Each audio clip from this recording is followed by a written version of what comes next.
making no sense with Thomas Sena.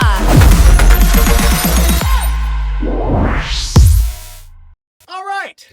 So, how's it going, you guys? Very official with the clap. Yeah. We do a little sync with the sound before, or afterwards, I should say, in post. So, you guys know all this lingo. So, today we have two friends of mine that just coincidentally, and I'm just now finding this out, they're married. So yeah, and you guys are gonna have to help me with your whole last names and everything. It's just Holtmeier. That's how close they are. Just the Holtmeiers. Just Holtmeier. No. I mean, we're gonna get into the whole professional. This is what this whole thing's about. So Chris and Melissa, Chris Holtmeier, is a photographer here in town, or maybe out of town too. I don't know. You should probably shoot All the towns. All the towns. All the towns. Any town. Not international yet. Crete. All right. And Melissa, what you go by, Melissa? Well, Facebook didn't let me change my name, so it says Tatreau. Oh, Tatreau. Well, and which is it's a French spelling, is it not? Well, yes, it can be spelled about 10 different ways, and it should be an E with an accent aigu, but it's Tatreau. Just that explanation sounded French to me. Right.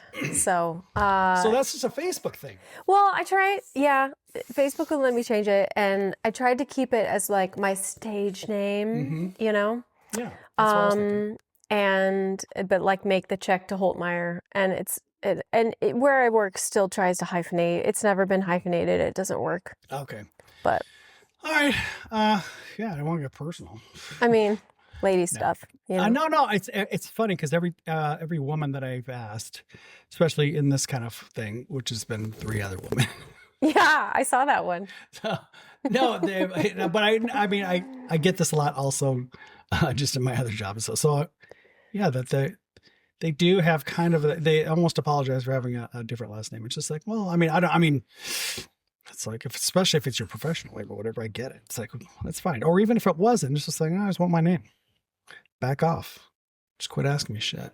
Yeah. Quit asking me embarrassing shit. I wanted to have the same last name as my daughter. Our daughter. Funny story. Our last name should be Schumann. What? Yeah.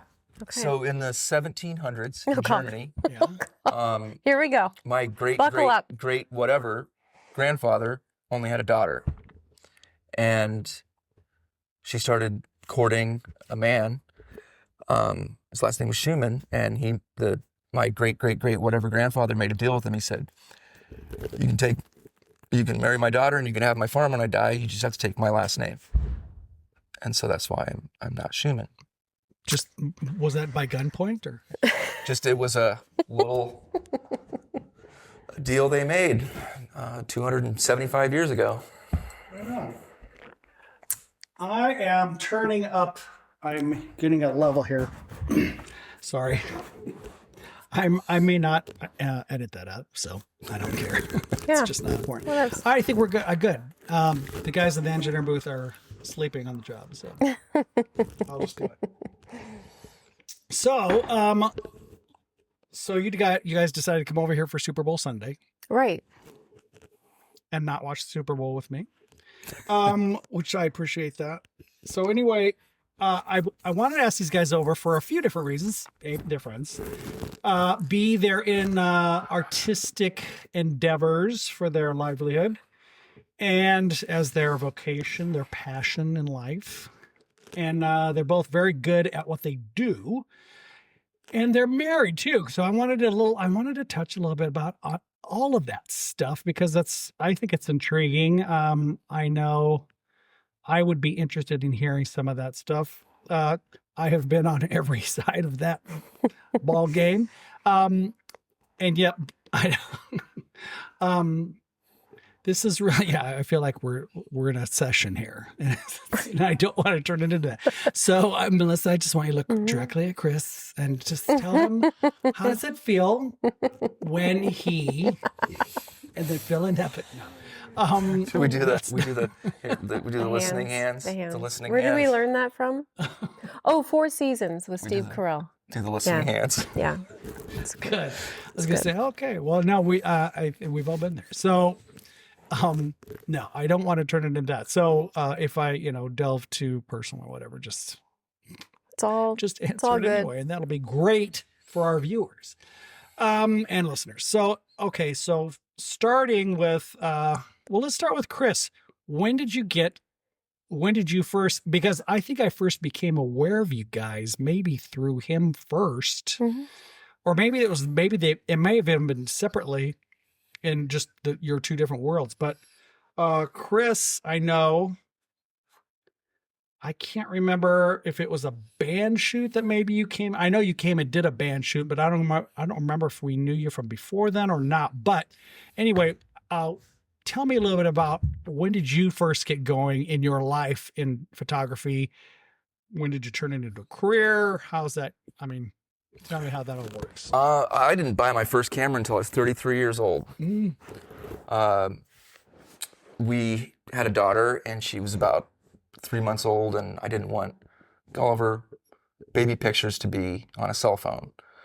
So I went and got a little whatever, and things just got way out of control. And You don't remember your first camera?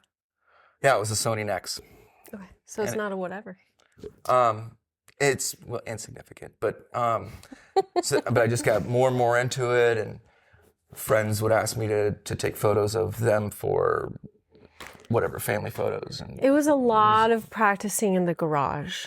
right, you're still not gonna let the mannequin head go. Well, It creeped her out. there was a mannequin because Just to practice on? yeah, because it So to speak. there was a lot of practicing. It was the deep pink wig that did it, wasn't it? Because that was the one I could afford. I mean, in my world, I have mannequin heads all over the place. Sure. I mean, Sure. so, but go ahead. Yeah, I don't think, So it's no big she's deal to around me. anymore. I literally had a bag of mannequin heads fall out of the hatchback of my SUV in a grocery store parking lot. And I just thought, God, I wonder who's watching this. Yeah. But go on. First camera, 33. Yeah, came to it late. And then it just kind of snowballed from there. It just, was a side business for a number of years, and then I just decided to go full time with it. God, I had It's no not idea. exactly quite. Oh, So here he, well, we he, go. so he had a day job. Uh-huh. We'll leave the name out of it, but we were kind of talking about transitioning, and then he quit one day. Mm-hmm. So there was a couple scary years of hustling. Well, anytime you're going to make that transition, it's going to be really scary, to go from a, quote, day job to a, any artistic endeavor like that. I can imagine. I mean, I've kind of gone back and forth a little bit in my life, but, so then it just grew over time and just more and more and more as time went on. Yeah, it's, Were there any big leaps into anything different or new, or your subject matter or anything along those lines? Yes. I think early on, I think that the New Americans project that I did with the Refugee Empowerment Center was kind of a turning point in my professional career. And what's that series called? It's called New Americans, and it's a series of portraits of refugees and immigrants. And at the time that I took the photos, most had been in the country for less than a month. So I think I've got it to about 75 portraits now. Is that a series you continue to add to, or is it something that you did for a project and it's done? It went on for about a year, and I think I've kind of closed the door on that one, and marked it complete. So so a project like that, was that your idea, or was that something you were, asked to, or, paid to do? Shout out Ruth. Yeah, so I have a really great friend of mine. Ours now. Excuse me. She's from Zimbabwe, and she was over at dinner. And I honestly don't remember who came up with the idea, but she put me in touch with her immigration attorney, who put me in touch with Refugee Empowerment Center, and that's where the... And then you ended up working, you have an installation at Immigrant Legal Center, and then there was another organization or two, and then you ended up being Yates, ECP. Lutheran Family Services. Lutheran Family Services. And then you got a news story, and it was really unique. I mean, he'd been taking great photos for a while, but like, I remember like looking at this gallery and I just started sobbing because like just how he captured just them. I don't know how else to say it. And then Chris, you were telling me a story of, you know, we are just kind of trained to be like, geez, like we have our canned smile or whatever. And, you know, these folks he was working with, like, it was just the most genuine, really honest portraits. Just stunning. And to put a face to the, and here we are, it's been several years, but here we are. But to put a human face to a concept, you know? And I remember you saying too on the news, like, we're more alike than we are different. So it just, It's true. It brought awareness to the subject and to the organizations that help people. And so it turns out that these immigrants are humans. it does Who would have thought? It does turn out That is the wild case. and Yes. wacky. Yeah. And so I mean, how strangely kind of Apropos. topical and Yeah. prescient that is today. So, well, take some credit for that then, obviously, Chris, because I mean, you know, that does not happen by itself. It's so much, you know, it's there are certain things in every creative field. I know, you know, obviously in yours and mine, in music, in hair, and obviously in writing, and, you know, I think in everyone, you know, as I'm now, you know, as I can now see it in photography, what you're talking about, sometimes it's what we choose to not do. Sometimes it's when we, you know, when we give a song space, and it's the rest, it's the not playing in this part. With the hair, it's knowing when to quit when you're making a style or whatever it is. And I train my stylists, you know, so sometimes that's the most important, is just like know when to stop.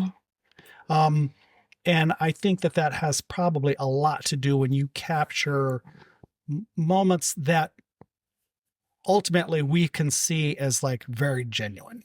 I think that has to be a part of your process of like just being like, you just knew when to stop. You knew that, you know, when to not give any more direction, when you just, you know, and then you capture it, and it's just like, well, especially now in this day and age of digital, you could take, you know, an infinite amount of pictures, you know, but at some point you have to be satisfied that you have it, and then move on to the next thing. That I agree with like I strip everything away that doesn't have to be there, and that's something I do constantly, all the time, and that lets you get, you know, with people that are, you know, sometimes there's a language barrier, sometimes people are nervous, and I disagree. There's not an infinite number of images you can take. You've got X amount of time with somebody before they are either get annoyed with you, or whatever honesty was there is gone, and it turns into something else. So, yeah, just unadorned, strip everything away that shouldn't be there. The entire series, except for about 3 images, is in black and white, even. So I even took color away. But yeah, that was a pretty good one, and it is kind of current again, isn't it? Sadly. Well, it is. I mean, it probably, you know, as you know, the human condition is showing us over and over again. You know, unfortunately, sadly, it will probably continue. But hopefully not in the way that is than it is right now. It's interesting. I wonder if, so I was, and I said this in my last solo podcast about that I was going to have a meet with an immigration attorney. She was a friend of mine, and she couldn't make it because before she came over here, she had her client and child taken away from them and carted away. So she met with a group of immigration attorneys, and I'll be curious to hear if, because she has a group that she meets with. I'll be curious to hear if that'd be wild if that attorney was involved with this story or whatever. But yeah, talk about very current and topical. So Melissa, do you play a part in Chris's business? Mm-hmm. Okay, I was kind of because I've worked with you guys from Chris's point of view, from his business. It's funny. I've also worked with you, so I've worked with them both in their different businesses. So are you? What I mean, do you have a title, or are you just kind of everything? My title, I would say, or I mean, do you business act as, manager. Yeah, for sure. I mean, like when he first suddenly quit his day job, it went straight into hustle mode out of fear. It was fear based. Sure. But even at the beginning, I 100% saw his talent and his gift, and that his work was good. So I knew it was going to be hard. It was not going to be hard to sell. So, in the first couple of years, he mostly shot musicians because that's who I brought to him. And then, so I do spreadsheets, invoices, emails, calendar, social media posts, everything but shooting and editing. Very good. That's great. Because I'm good at it and he's not. Well, that's perfect. Yeah, that's a perfect partnership in a business, is to have someone that will do the things that you don't do, and vice versa. So yeah, that's perfect. Although I think it's gotten a lot easier, but at first it was real tough to work together. Oh, I've done that too. Because if I go into like boss mode, unsuccessfully, that's tricky. It is. Hold on, I'm going to do another technical adjustment. Okay, great. But this is just because it's already mine is on the inside. Oh, sorry. Bracket. It's like Sorry. fine. It's almost a little noisier, but okay. He's noisier. No, it's just the mic. Okay. I went with levelers today. I thought I'd try it out. I'm deciding exactly why I didn't want it. But they are working fine. So jump over to your business. Melissa's a musician. And you're a full-time working musician, are you not? I am. My day job is full-time artist, faculty, and string department chair at the Omaha Conservatory of Music. That's what I thought. So I have a full studio. I've got about 16 hours of private lessons, and then I've got a couple of Sprouts classes, and then there's 16 of us in the string department. And so I'm learning how to manage grown-ups. Good luck with that. It's different than kids in classrooms.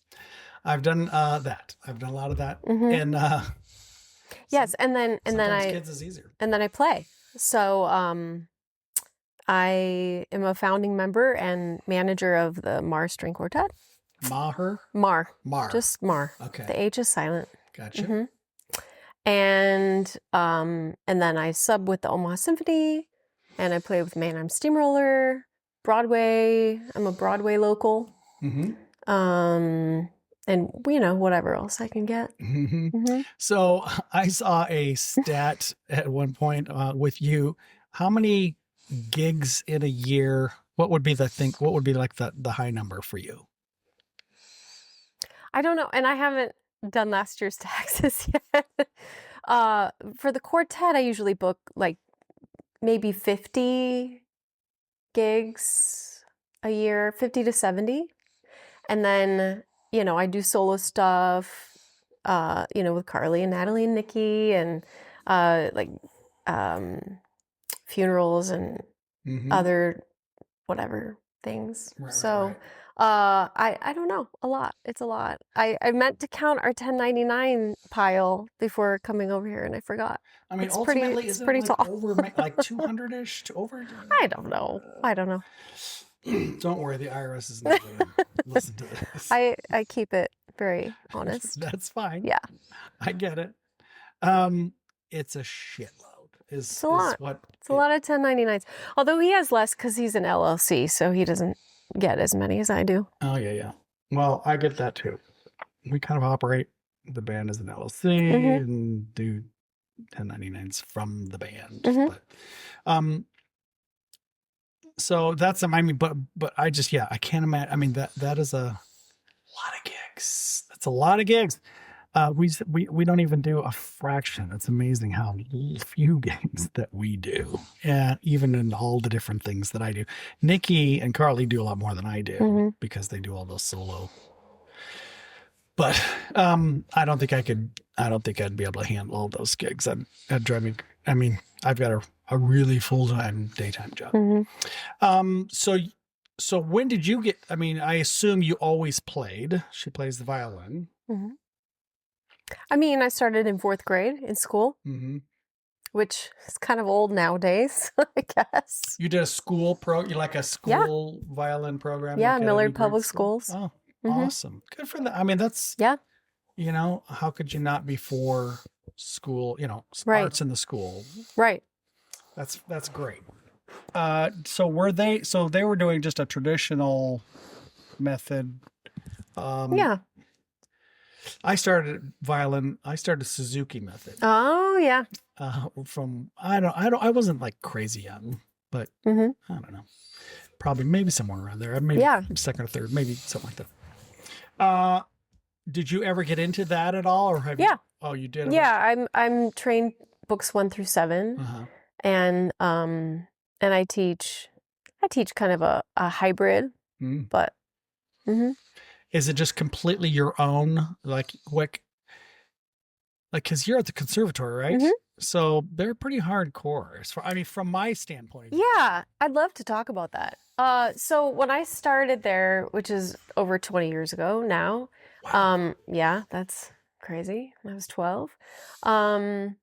It was primarily strings and piano, and it was for the strings, it was pretty Suzuki based. Were they, location-wise, were they somewhere before they were at like 105th and Pacific? Originally it started in someone's basement, as I understand it, and when they were at 105th and Pacific is where I started. Gotcha. Yeah. Yeah, and I mean, I could go into what Suzuki is because a lot of people have a kind of a stereotype of it.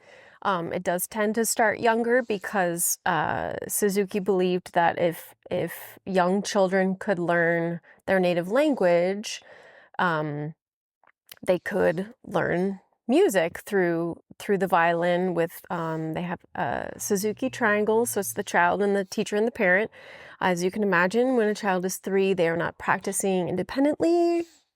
It is like 95% the parent.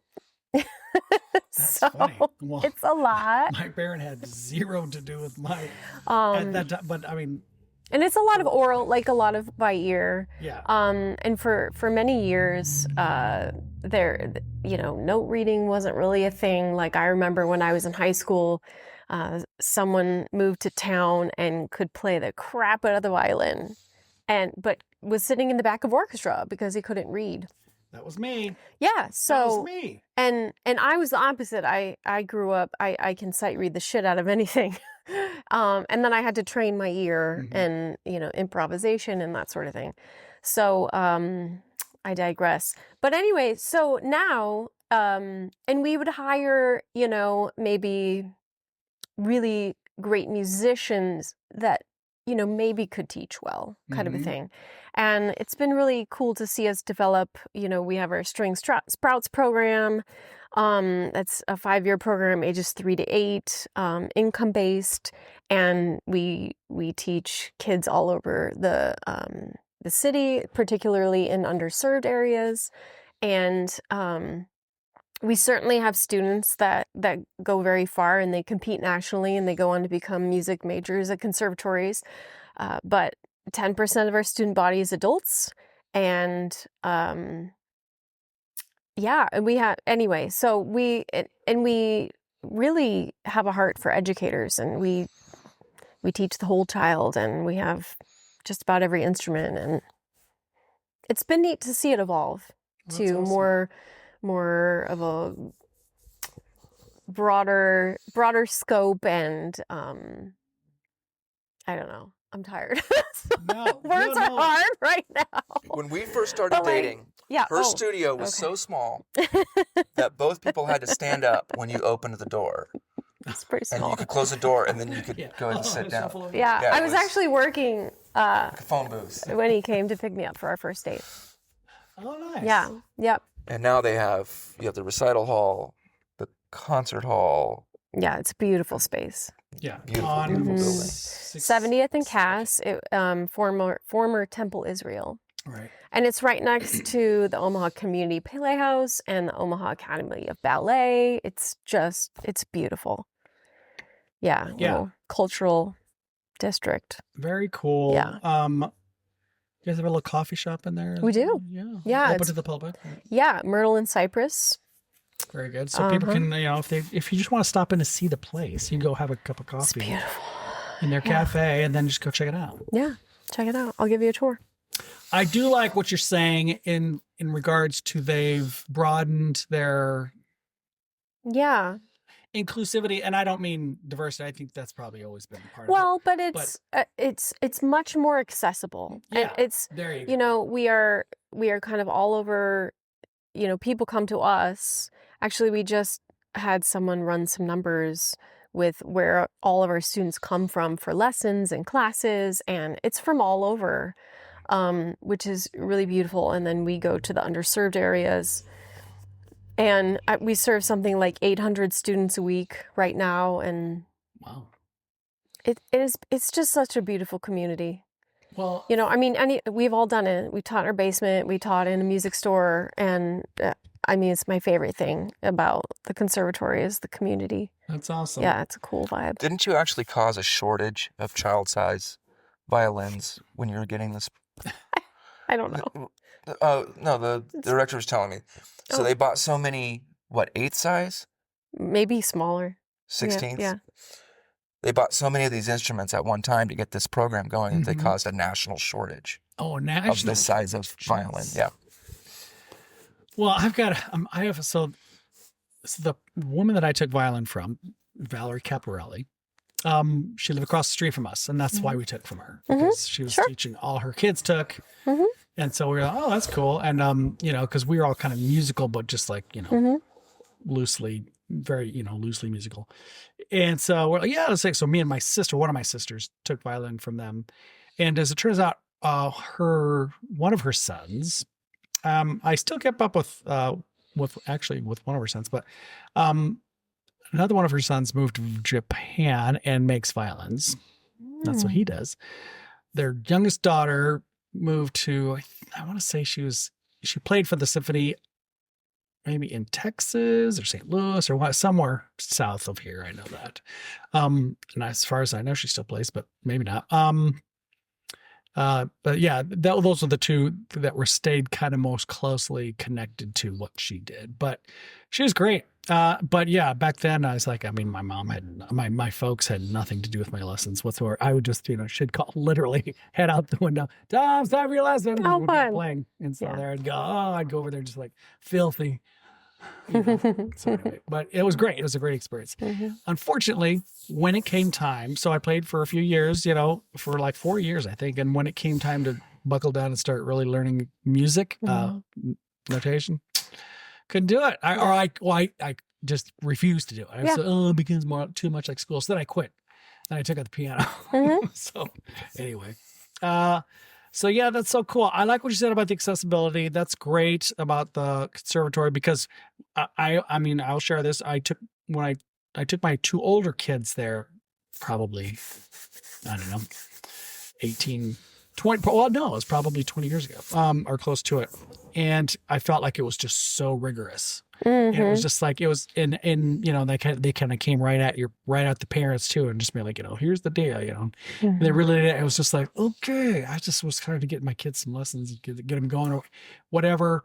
Because people are always like, well, why don't you teach your kids? It's like, well, for one thing, we don't teach our kids. Yeah, and I don't read as it is now. I mean, people are like, you don't read music? I was just like, not really. I don't. I love that. I've never sat down. I can't sight read. I've never been able to sight read. I can read a chord sheet, but just charts. But music, never been able to really do that.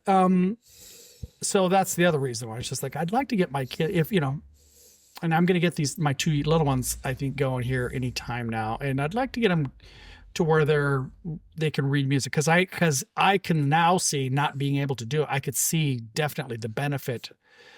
Because you're usually also introduced to a whole, like the classical music, all of that, the canon of that is like, you're not going to, you'd be really hard pressed to get that if you were just learning on your own, Mm-hmm. Violin is definitely not an instrument you can pick up from YouTube. Yeah, I wouldn't think so. I mean, Don't recommend. maybe fiddling, but I mean, it's yeah. No, I mean, in just what I got, just that time there really was the beginning of my appreciation of classical music, and just symphony orchestra in general. I just, have loved it ever since then. But, so that's awesome. That's a great world. So yeah, I would encourage anybody. I have a stylist, an adult student. Oh, Heather. Yeah. She Yes. starts you guys. Hi, Heather. And she started from just nothing, from completely scratch as an adult. It was just like, I want to do this. And so she started, and she loves it. She loves your community. She loves everything about it. And I'm just like, gosh, maybe it's making me jealous. So anyway, very cool. That's a good story. So Chris, let's jump back in your world of photogs. Tell me about, all right. So we talked about the immigrant, the refugee series that you did. I know you also did a series with the Omaha Ballet Omaha, or just dancers in general. Am I making that up? No, you're not making it up. I know you've done some dancers for sure. Was that a series? Was that a specific series, or were those all individual stuff? It's all individual. It's just a dance project, and they're mostly with American Midwest Ballet. Yep. Is that what they're called now? Yep. Gosh, Wes, don't kill me. Uh, So, okay. Because I know that The ballet, they've taken some different. yes. So that entities. company has their own photographer. Not trying to step on those toes. It was my idea to shoot dancers. that's true. I would like to be a ballerina when I Unequivocally. grow up. Gotcha. They're amazing. Their bodies are amazing. The strength, the power, all of that. So, I had a former student that knew one of the dancers, and what is your saying about you? So it was a project, which means he doesn't get paid for it, right?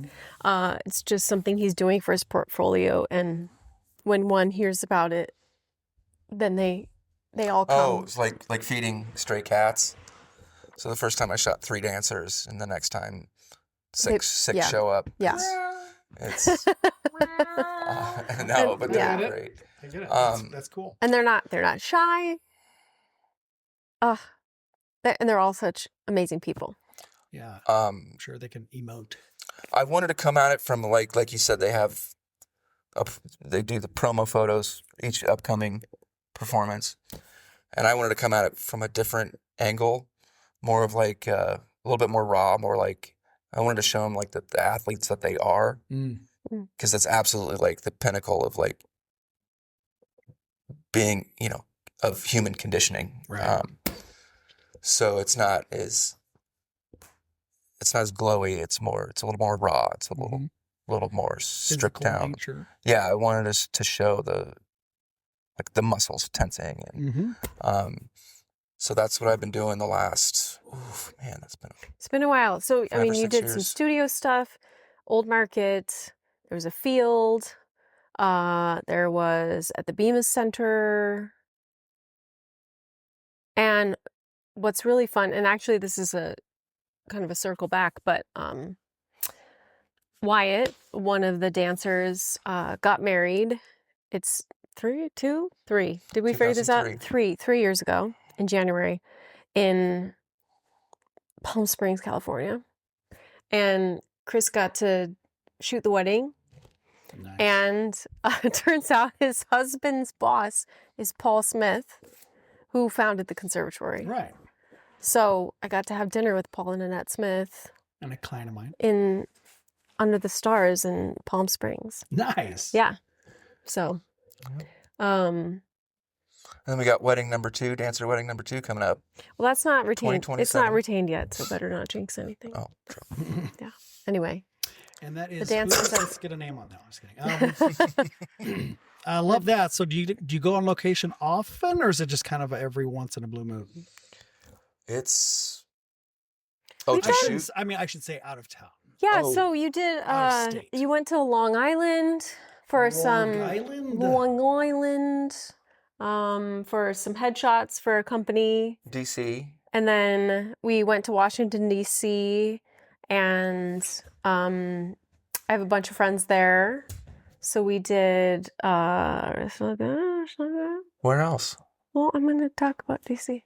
Talk about DC. So a piano trio, and then a couple and their dog, and then a federal judge, and another musician. So we went up there. Chris and Ella hadn't been to DC to visit, so Perfect. wandered around, and he, so we said we'll be there, and reached out to friends and booked some sessions. How? Oh, and then you did some conferences, some medical conferences in South Carolina and Texas and Arizona. Oh, I got to go to that St. one. Louis. St. So Louis. did you were you able to tie in the federal judge and the couple, a few different people that were in DC on completely separate projects? So yeah, but the same trip. Said we're going to be Right. here this week in July. Who wants photos? How did you put that out? Just Facebook messages. Federal to just all those different people. Yeah, how so did you have connections with them? my first teacher in undergrad, she wanted photos for her trio, and so we decided to plan the trip, and then from that trio, we did a family shoot, and then I have a tour friend, and then she had a friend, and then I think she knew the federal judge, and so just kind of a word of mouth thing. God, that's Yeah. awesome. Yeah. Love that. That is one of the beauties of Facebook. Yeah. Is the connectivity of Right. it. It was right near the Pentagon. She was she mainly did contracts with the government, like armed services, like acquisition contracts. But there's actually a courtroom in this nondescript building, and you go up and there's a federal court there. It's pretty cool. And she said you can't share the photos. No. Yeah. Felt kind of Oh, it's a little. top secret. Yeah. Some clearance And I also make sure issues. that Yeah. when you're messaging, you say photograph this judge, not shoot this judge. Mm, Because- wow. idea. Wow. Yeah. Wow. All of a sudden, There we go. We got a joke. I got Got 3 it lined in the up. That's the can. first one. Oh, there it goes. It took this long. Wow. We're about 40 minutes in. I don't know. No, they're good. I want more. Make sure and get those 2 in before the end of this thing. I love that. That's got to be fun. I know, going out of town on a very rare occasion to play gigs are fun. It's just fun to get out of town, get in front of maybe people that haven't seen me before. Yeah, I was in Columbus, Nebraska last night. There it is. Boom. Yeah, they loved it. They don't get a lot of I bet they- strings in Columbus. Mhm. Yeah, it's great. No, I'm sure. Crete? No, Great. I don't know. I got nothing. So is all right. So that was another project. I have seen some of your work on the dancers. How do you decide, or like on a project like that? I know you kind of had something in your head in regards to what you wanted to get out of the shoot, seeing some of the athleticism, physicality of what these people are doing. When you're doing something like that, then who decides on wardrobe, for instance? Who decides on hair and makeup? Talk to me about art direction and how do you go about that? I mean, I assume it's completely different on each project, but tell me about some of maybe start with that one. So at first it was I left it completely up to them. Wardrobe, poses. I just came up with the, whether it was studio or wherever. Mm-hmm. But now I've come to more direct what they're going to wear. So let's get, bring this and this and this, these colors. And then I'm directing more of the moves as well too, as I'm becoming more familiar with the genre of dance. And what they can do. And they always come with plenty of ideas for poses, and it's super creative. I've gotten to watch most of them. Yeah, they'll have a Pinterest of dance moves, and I'll pick what I'm kind of envisioning, because I see it as a shape. Yeah. What shape do I want in the frame? And then we go from there. Right on. But lighting is your thing. How do we bring it out? Very cool. He's teaching another lighting class coming up on the 22nd at Luli Creative House. Is that a gentle well, nudge he's a to really my he's a really good teacher. light setup? I would probably be interested in something like that. Introductory. But he's a really good teacher. No, that's good. I don't know how far into the video aspect of what I'm doing for this I want to get, other than just kind of, having it out on Facebook almost for reference sake. The podcast is, but you never know. I mean, in the whole notion of the show making no sense means, I have no actual, thought of this actually doing anything. But as far as the lighting goes, I don't know. We'll chat afterwards. I'm not suggesting you need lighting lessons. No. I'm saying, trust me, I could use tips and tricks. He's for great. Sure. But I don't need to get too crazy just because of what I'm not trying to go too far into that realm. If I ever did, then I would probably have Chris help me. Or be like, what the hell am I doing here? So anyway, do you do video, by the way? Do you get into that at all? I don't do video. He does shoot video. He doesn't edit. I'm not trying to plug it, but you actually have shot a lot of video. And you're very good at it. I will run. He will do video, damn it. Cam op if needed. But he doesn't edit. What's my saying? I don't want 75,000 mediocre images. I want one perfect one. Oh! Little shot to the cinematogs out there. I like video because I do like to edit. But it is editing anything, as you know, it is a arduous, long process. But it's kind of fun.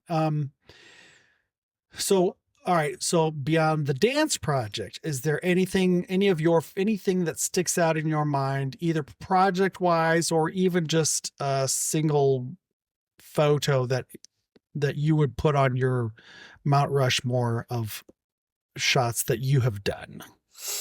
I've been shooting actors lately, a few actors, and I really, really enjoy that. I think that is my new favorite subject to shoot, because I love bringing out who they are, what they're capable of in the studio. Because you can take any actor, I don't care who it is, and you put him, in a studio, just you, and it's a sterile environment, and it's not conducive to, but then just to bring them out and kind of capture what they're capable of, expression-wise. Is there a Pose-wise. specific thing that you're trying to get out of those people? So those are people that hire him. They want headshots for their various roles Sure. that they're trying to get.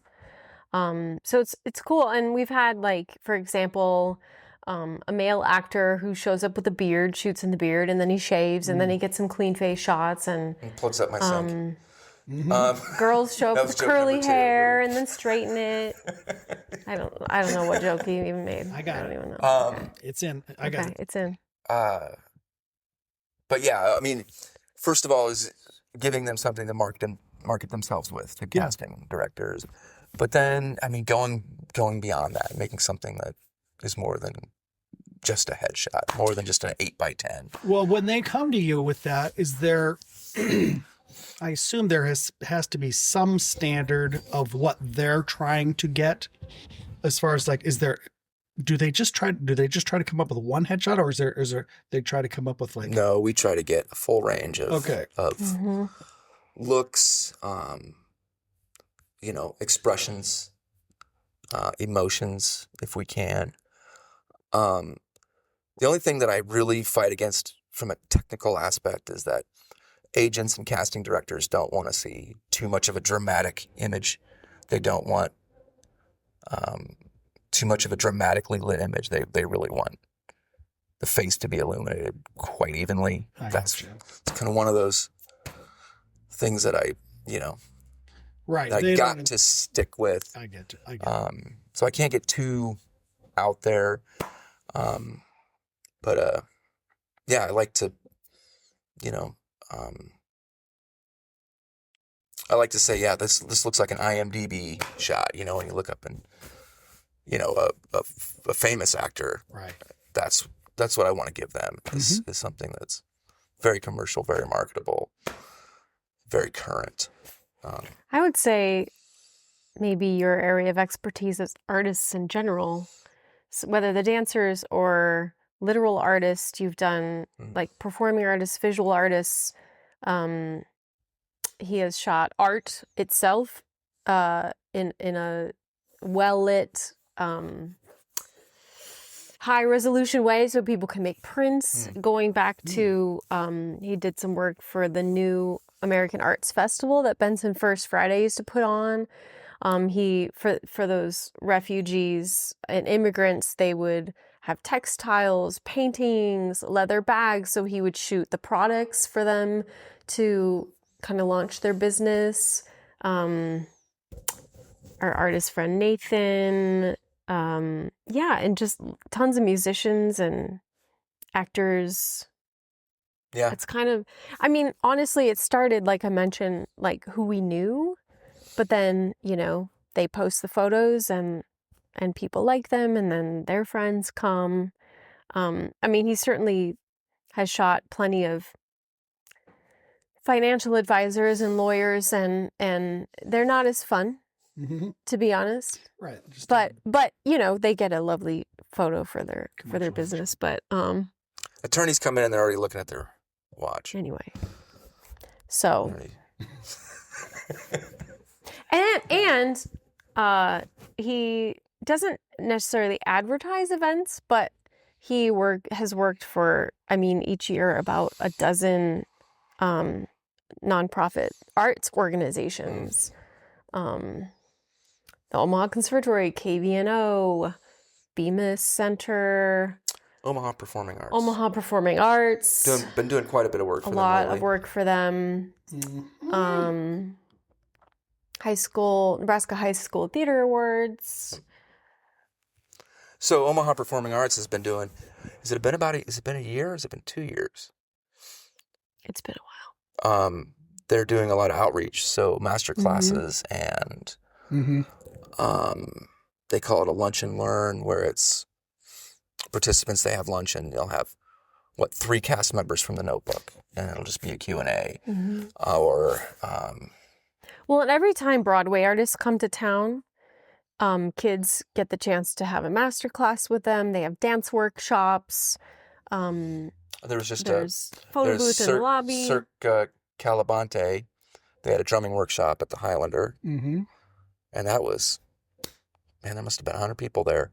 Nice. So it's a drumming master class, so they had 4 students, and everyone gets to watch. And Now I know a lot of the musicians will also. Can I speak? A lot of the musicians will also go right up to UNO and have classes, give master classes there as well. Yeah. And the symphony as well has lots of, gosh, the Omaha arts community is just really, really thriving, and very education based, which is great. The Omaha Symphony has their music mentors program where the symphony members will go and sit side by side at high school orchestra programs. And I'm blanking. There's something else I was going to say about that. And then, like, for example, later this month, there's a violin soloist coming. He's coming to the conservatory to do a masterclass for our students. Cool. So anyway, lots of collaboration between arts organization and lots of education. I don't know that people realize that, but yeah, lots of outreach and lots of education. I mean, like, there's a high school kid from Minden, Nebraska can go get on his, part of a field trip and go take a dance workshop with the main dancer from the Lion King tour. Like, that's awesome. That's amazing to me. Mm-hmm. Yeah, that's very cool. And OPA's Omaha Performing Arts is doing a lot of that stuff on a regular basis all the time. All the time. Oh, I'd say every week they've got something going. Love that.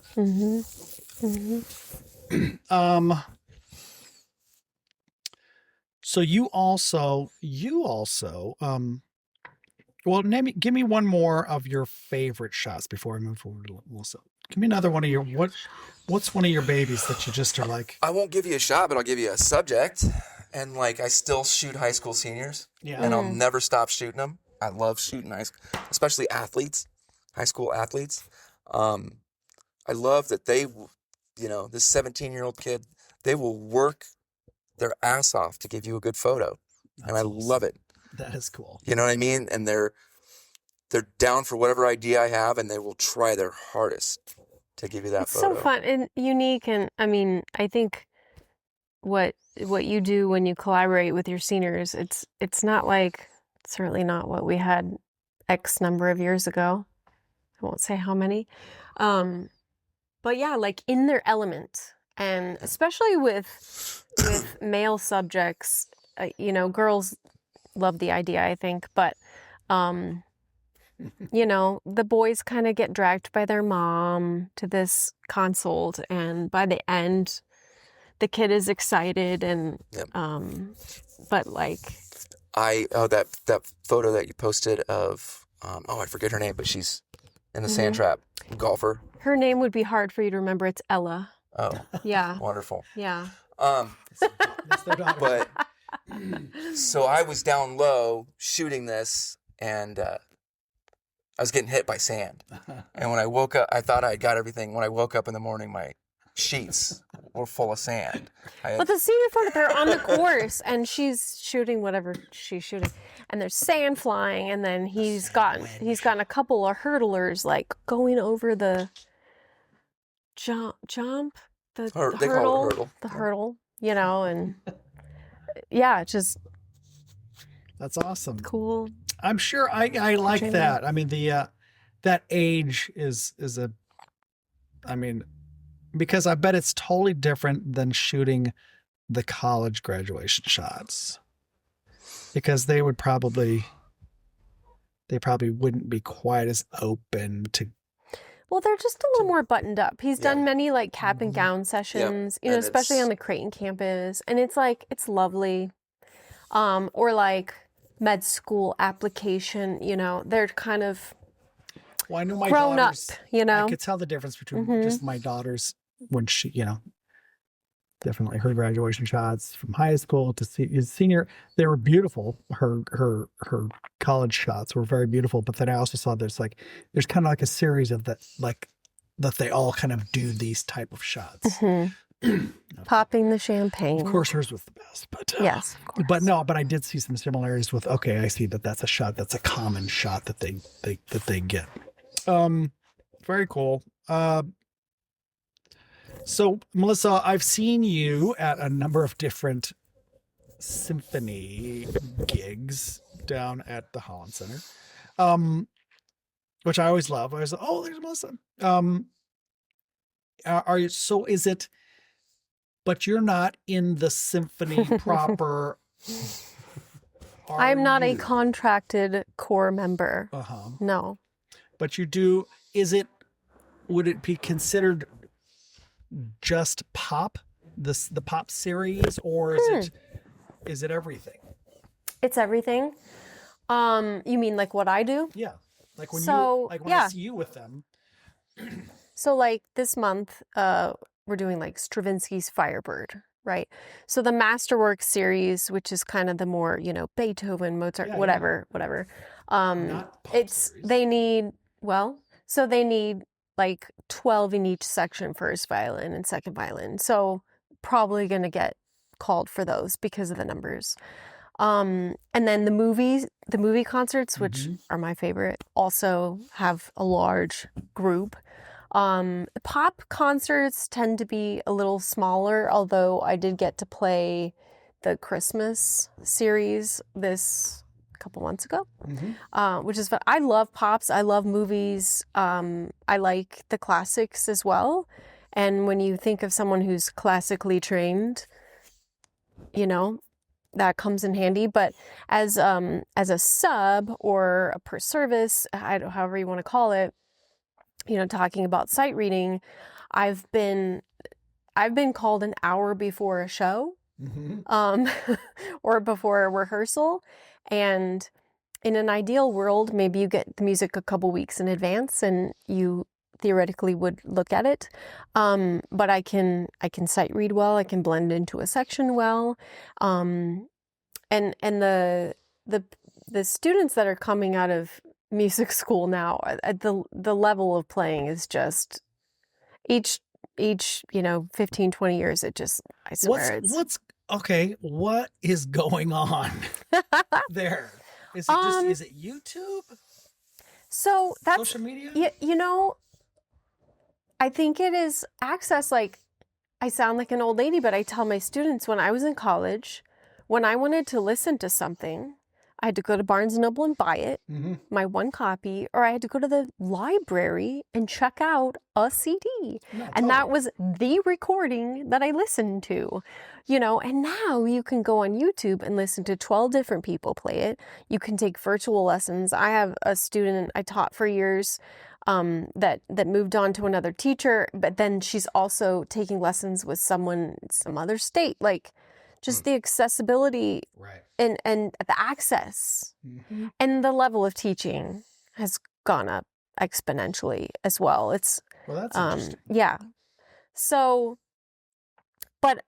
going back to the symphony, students that might practice 6 hours a day every day for years, they might be able to play an excerpt perfectly at the right moment and win an audition.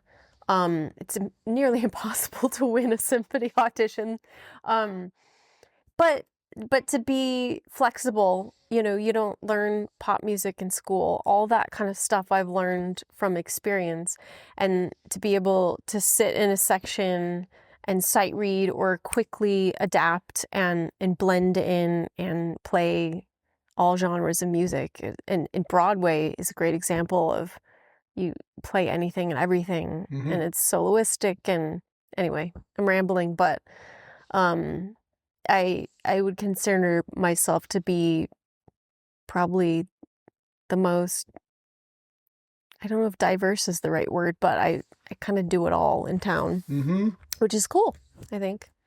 Well, anyway, that flexibility is definitely what you have to have, which you definitely have that. All right. So to answer me, just because I am a casual symphony goer, but it seems like when you do the movie music series, so at the Omaha or at the Holland Center, for instance, they'll put up the big screen and back. They'll show a movie that we all know, like Home Alone. That was it. great one. Oh, really? E.T. and the Little Mermaid. E.T., I think I went I think I saw maybe Little Mermaid or Frozen. I think I saw Frozen. Yes. So they'll play a movie and the symphony will play the actual soundtrack along to the movie. So you're on, I assume the conductor's on sim key and everything with the movie, and so he's directing it exactly the way you would have heard it, except that you're getting to hear it live, played live. So they've obviously removed the music track out of the film that they're showing because they provide all the speaking. That's, right. Everything and else sound, is there. sound effects. Yeah, and, sound effects and speaking and dialogue, all that's there, minus the music, which they are providing. All right, so something like that. When I went to one of those, there's a couple of those, it seems like I was just being remarking on, like, they are busting their ass. I mean, they do not stop playing in, like, those Disney, you don't stop playing from the start to the finish. I mean, it's like just constant from one thing to the next and completely, and completely different things, from one piece to a completely different thing. And it's also amazing. I also went to, I think, Harry Potter, Star Wars. Alexander. Oh yeah, I played that one. That was really super cool. And he actually spoke on sound and music in movies and how they're used and utilized. So he showed like different examples, which you guys would play along to and stuff like that. But like, it was amazing how, like, for instance, Psycho, like things that you almost associate with as being a sound effect were actually written into the score and were played by the symphony. The entire shower scene is all symphonic score, and it's not sound effect. In fact, there's probably very little sound effect at all, except for maybe her screaming or whatever. But I mean, it's like all that that's all done with the violins. It was so fun. Cool it's so fun to see that, and it's just like and amazing because I had no idea. You don't think about it that way until it's like presented to you just like that, and it's just like, holy shit, that's all done with the symphony. Jaws, but yeah, the Jaws. That's another one. It's another character in the movie. Yeah. I mean, we could go on about John. We could go on all of John Williams' scores. But Psycho is one of my favorite movie scores. I mean, we did some excerpts that night, but I also got to play the whole film when we performed Psycho. And oh yeah, when those high E's come out on the violins, it's just it is super so cool. fun. But the scores were not made to be performed from beginning to end. Well, they were recorded in the studio bit by bit. And yes, we are working our asses off, especially if it's a John Williams score. Yeah, I mean, I was amazed. I was just like, that's another thing you just don't really think about unless you're like seeing them. They are working their ass off and playing. So, for instance, something like that compared to a master series. Now, master series may involve some more technical playing, or not necessarily. I mean, difficult technically or not. I think it's just so relative. That's such a good question.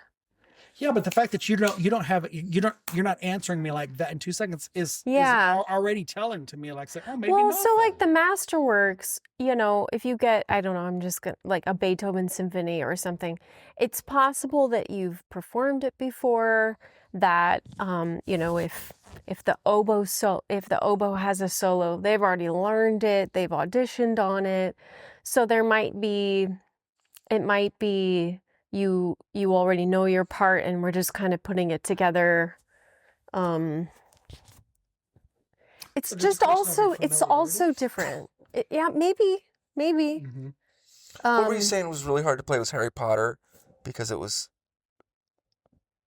Well, the first movies were scored by John Williams, and then they weren't. You said it was just this repetitive. And then, so then it's like you're holding whole notes for a while. It's more like effect, and it's just it all depends. It all depends on what part you're playing, what score it is, and that's so interesting. Yeah.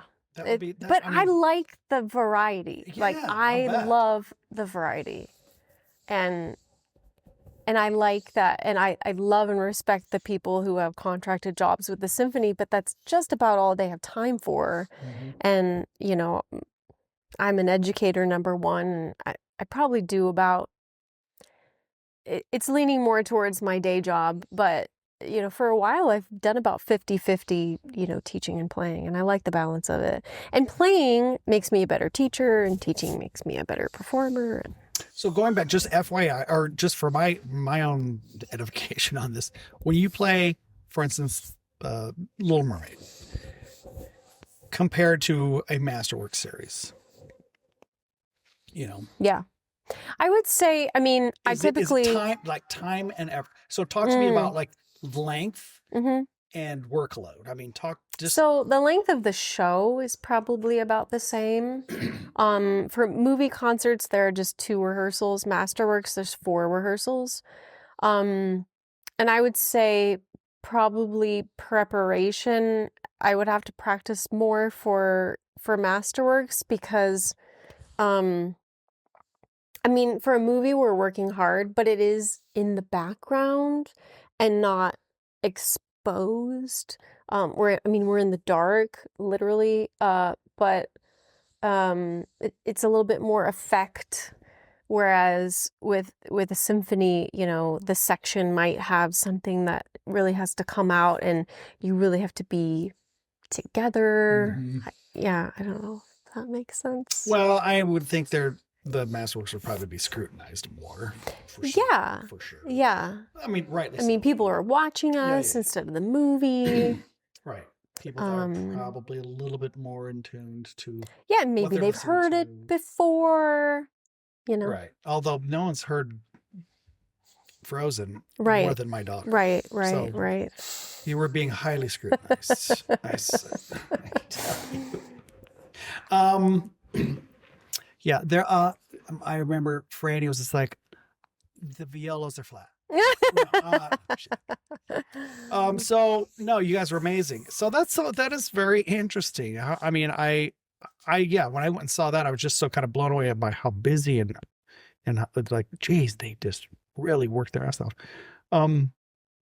Yeah, it was just like, I was wondering, it's just like, is almost like, are you getting thrown more into that? I mean, than you would like a master series, but anyway, someday I'll give you a list of my all-time favorite classical pieces. And ask what all you played. But anyway, I'm a big Aaron Copland fan. I just love, I mean, like, that's very accessible stuff. Yeah. Also, but there are some particular Mozart, you know, but like I could just put on Aaron Copland at any time and just be like, that is like a great. We need to get you on KVNO midday mixtape, Sunday morning. Ben. Oh, yeah. I would love that. Okay, I'll hook you up. Very good. A mixtape. Yeah, they call it midday mixtape. I got to be a guest, and you go to the studio and you submit ahead of time, you know, your favorites, and then you go on and you talk about. Yeah, it's really fun. How cool. Yeah. How cool. And could it be anything, or does that have to be a certain genre? As I recall, you know, let's say there's 7 pieces, and like one of them can have lyrics, or, but I got pretty good variety with it. Like I was able to pick some, you know, Marco Con. Oh, sure, yeah. Oh my God, I would love that. Yeah. I have some very specific stuff on that. Yeah, that would be great. But we digress. But man, I'll turn that into a podcast if I ever do that. Well, guys, how is it? I'm going to end with a couple different things here. One of them I wanted to touch base on, and this could be we don't have to go deep on this, but if you want to, we can go deep. How does it go? How is it working together? We touched a little bit about, you know, right off the bat with that, but, I mean, like I told you, I have done it. I did it for years in a few different relationships. I did it successfully. I did it unsuccessfully. I mean, you know, I've done them. I've done it all. I've been on every side of that thing. So, but I'm not somebody that's just like, oh, that can't work. It's just like, it absolutely can work. Yes, it can. It could work famously. It could work, as it has, it certainly has. So, but as you know, there are some very obvious pitfalls also. So tell me a little bit about your guys' journey and how that's gone. And We're just really lucky that we kind of just play to our strengths when it comes to what we do. And whether that's our businesses or even just our managing, our family. yeah. So we're kind of lucky that our strengths kind of interlock, Is there any overlap? I mean, obviously there must be, but I would think the less overlap and the more defined that you can be in your own heads about that, that's probably good. But are you guys fairly decided on that? On like as far as you both satisfied Yeah, he with shoots that? and edits. I do everything else. Yeah. Like, I think when it gets sticky is sometimes he'll reply to an email, but I didn't know he replied to an email. Communication. But it's like, if you just let me reply to the emails. If it's creative, then it's me talking. Yeah. But if it's scheduling or money, then. And I'm sure I'm sure that in a single email you might get hit with both of those things. Different areas. Sure. Yeah. Yeah. So it's just like. Well, and as an artist, Chris has a hard time defining his worth and talking about, if he had to say my fee is fill in the blank, I joke, but I think he'd work for free all the time. It's so common. Because he just loves people. It's very common. And he loves what he does. And, but we do have bills to pay. So, and this is his every job. artist is like, no, it's $5. No, it's $10,000. You know what I mean? They never. So I think it actually really helps to have those rules defined, because I can be, like, his calendar is open, blah, blah, blah, and this is the fee, and you pay in advance to retain the date, and then he just does the shooting and that. And I think it helps clients feel more comfortable too. Yeah, absolutely. It works. That works really well. Like this is admin. This is yes, the artist. It's huge. That literally works for me even at the salon. I mean, it's just like, that's what the front desk does. That's what they're for. Yeah. We have a manager of admission and we have admission. Yes. Yeah. Of admin. Yeah. He does all of that stuff. And I'm just like, it's really nice. And they're like, well, you're the manager of the salon. And I was just like, yes, I am. And I manage the staff and, in a client issue, whatever. And we do a lot of training and all that. But this is my guy. I have a guy that does all the admin stuff. In fact, most of the staff by now, they know to just not even ask me about a particular, because I'm just like, go ask him. So and I think maybe maybe took some time, but I came to that early on as far as knowing what I don't do, and not even trying. It's just like, that's a waste of time and energy, and everyone's time and energy. If I get into those, it's just like, no, that's what they do. That's what they do. This is what I do. And I have no problem delegating that and letting that completely go, to the point where some people are almost uncomfortable with it. Like, they're like, well, you don't know. I'm like, no, I don't even know. I don't even know how to do that. That's how much I don't. That's how much I've let that go. So, but that's the way it is, and that's fine. And if I had to learn it someday, I would, but I don't have to, and so I'm not gonna. Like, I don't even know how to log into our accounting software. There you go. Right. I 100% right. I get this 100%. Like, I prep all the taxes. That is a brick wall through. Yeah. And good for you. That's perfect. Now, one place we do overlap is I don't think I send any finished work out without her looking at it. Really? Oh, that's true. I do also proofread, if you will, especially with female clients, because, I know, like, what they may, like, hey, you might want to fix that hair, or you might want the thing on the arm or whatever. Like, I know kind of how women want to look, I guess. But he looks, when he culls images, he's looking at hundreds of images and kind of, what's the word? Snowblind. snowblind.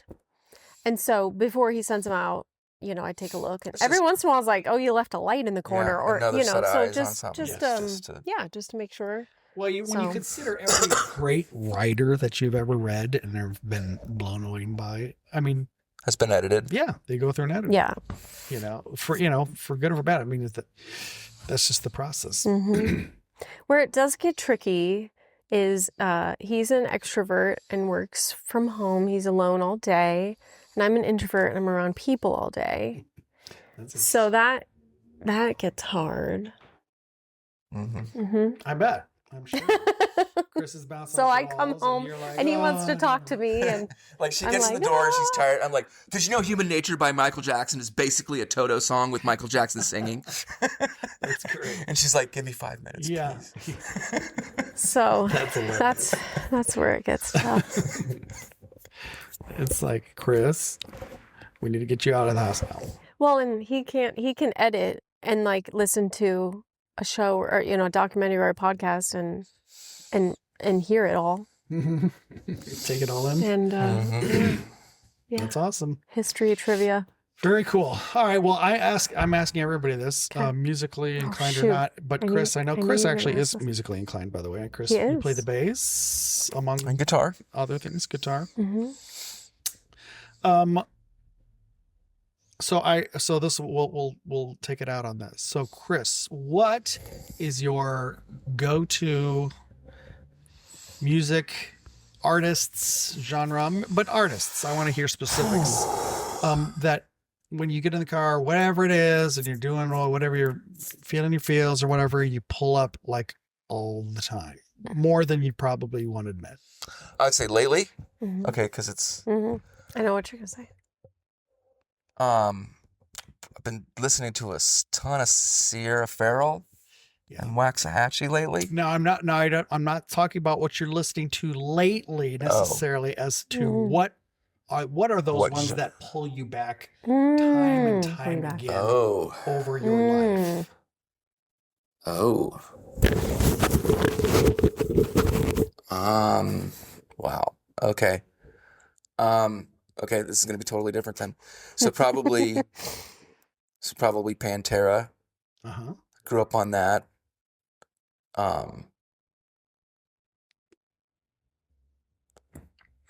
Sepultura.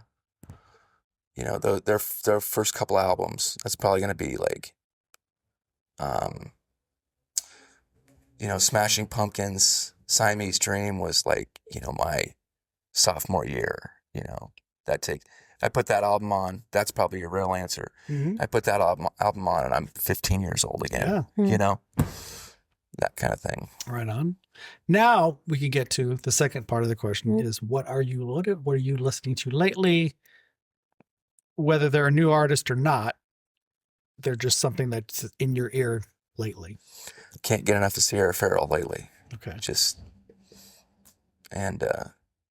It's weird that she's listed as alternative country now, even though it's very old school. But Yeah. Well, that's what's become alternative almost. Yeah. so yeah, I've been listening to a lot of her lately. A lot of Sleep Token. Sleep Token. Tell me, I don't know who that is. So they're kind of so they're metal, definitely metal, melodic metal. They wear costumes and masks when they perform live. It's very, very, very gothic, emo gothic metal. Right on. Are you making stuff up? No, Okay. but Heavy metal relaxes him and it makes me cringe. Yeah. But that's where he came from. yep, it is. Yeah, sounds like it. Yeah. But you said melodic metal. So is the singer like crazy good? Yeah. I mean, he's super talented. 99% of the vocals go through a pitch shifter, Oh, okay. and it's exactly the thing I would hate, but I love it. It works. So like Sierra Farrell, like my 26 in review is those two bands basically. Right That's on. what I listened to last year. So Right on. All right, Melissa, same questions. What's the old things, the something that you just can't get away from that will just pull you back? Gosh, Every I time you knew try you to were get going to it, ask this, and I should have studied. They keep blowing me back. Gosh. And it could be a total guilty pleasure too. It doesn't have to Yeah. be I a mean, heady, high-end, I loved Tchaikovsky. Natalie's answer. It could because I love like Pink and Kelly Clarkson. Mm-hmm. Like when I had an iPod, Justin Timberlake but then I love like Salt and Pepper Yeah.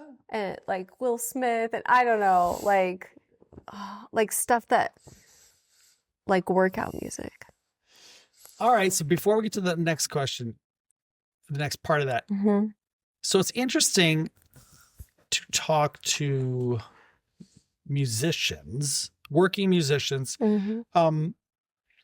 Are you, because you did not name a classical artist, No. composer, do you ever, is that because you've got enough of that in your life? Yeah, I actually don't listen to music. Yeah. I listen to podcasts unless I have Ella in the car and then we have to listen to the radio. And because my quartet plays a lot of current pop music, like I do listen to current pop music. Yeah. Because the notes on the page are a guide, but you have to know how it goes to imitate it. Mm-hmm. And I don't have anything against classical music. I hear music all day long. So if when I'm in my car, I listen to nothing or a podcast. Gotcha. I remember when we first started dating, being very surprised the first time I got in your car, and Sweet 98 was blasting. Right. I don't know why I thought I would get in your car, and you'd turn the car on and Bach would start playing. I don't know why I thought that, but no, it was Pink. Yeah, I get it. Yeah, I mean, Pink. Yep. Pink. I can totally Yeah, get Lady that. Gaga. Mm-hmm. Very And good. I might be a Swiftie now. Not that I watched her Eras Tour documentary. I love music documentaries because I understand, I've done some touring and like just what it takes to put on a show like that and just like the business mind and the, regardless of if you like her music or not, and just her business sense and songwriting and how she treats her team. And oh my gosh, it's just, It's not all those it's not an documentaries are, accident. no, all those documentaries are just fascinating to me. So I The like Alanis to, one is deep. Alanis Morissette documentary is amazing. yeah, There's- you've been watching that a lot.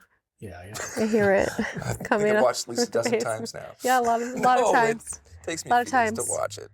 Um, Seen it 12 times. I know. times. That's a good piece of that's a whole good symphony. Did you know that song's about Dave Coulier?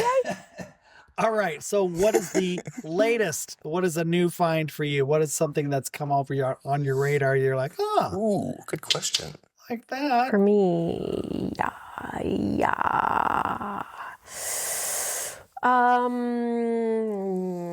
yeah, because so I just really don't listen to music. I love Florence and the Machine. She showed up on Taylor's tour. Oh, really? Ella, because we watched that documentary, she now likes Taylor Swift. So when we're flipping through, That's kind of in the car a little bit lately. yeah, yep. So Opalite, got to turn it up. So you like Florence and the Machine because of Taylor Swift, not because of... No, I like her because of you. It's just such Right. I don't listen to much. Are you getting introduced to stuff because of Ella? Yeah. I mean, she's at that age now. Yeah, and she's like me. I'm like, we get in the car and she knows all the words. And I used to be like that too. And I'm like, how do you know all these words? Like, you're not driving around, and yeah, like flipping through YouTube, like, oh yeah. I'm already getting introduced to stuff because of my kids. Like right. Golden, And it's K-pop oh yes, Demon Hunters, yes, like, of course. it's, because the Yes, kids it's they'll get in depth. Yeah. Yeah. So I'm like, She I'm had the playing it, and I'm kind of golden like, phase, I'm kind of jamming to it. Mm-hmm. And they're like you said, they know all the words. Mm-hmm. They're really good at they're so much better at learning lyrics than I am. Yeah. And Nikki and I have had this conversation a million times. I used to be better at it. She is a lexicon, and I am like, I've played their stuff that we've played, for 1,000 years that I still pull up on an iPad before I sing it and be playing it because I'm stupid. All right. Well, thanks, guys. Thank you. This was fun. most enjoyable Yeah. and educational and edificational, and it's so good. I thought I knew I wouldn't have to prepare anything because I have a genuine interest in stuff that both of you do. I admire both of your guys' work as artists and as friends. So with that, ladies and gentlemen, I will leave you. You can find this and other podcasts of mine on Spotify, Apple Podcasts, and all of the other iHeartRadio, all of the places that you find podcasts. And we also have the video on YouTube.